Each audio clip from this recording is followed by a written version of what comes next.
I want to follow up a little on that education, your comments about education wanting to restore those cuts, or at least some of them.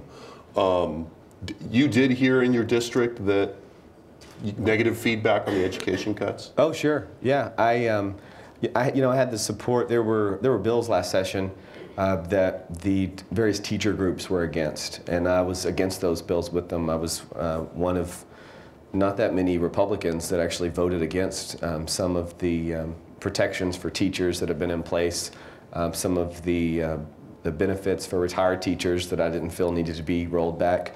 And I felt pretty comfortable with my voting record, with exception of the budget cuts. And I guess I was thinking I'm going to go back to my district and my teachers are going to be for me, and they'll give me a pass on those cuts.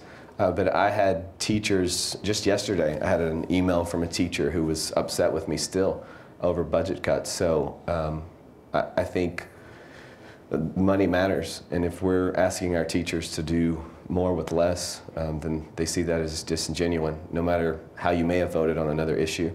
So I've definitely heard it in my community from parents that want to make sure their schools are improving and they have all the resources they need, to teachers who are tired of being told by the state that they need to do more with less. So in my district, I have actively gone around saying it's my intention to support more funding for public schools.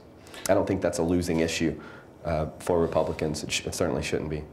How much do you think that varies across districts? I saw, I guess we can now say, Chairman Pitts this morning at the Trib Live event. Mm-hmm. And you know, his response to the similar line of questioning was to say that really all I'm hearing from administrators in my district is that, you know, it enabled them to fire some of the dead weight they needed to fire. Do you think there's a lot of variance along districts, and that's why some Republicans are kind of holding strong on this? I don't know. I think people maybe can take things different ways. I've not had any of my superintendents tell me they were able to fire dead weight.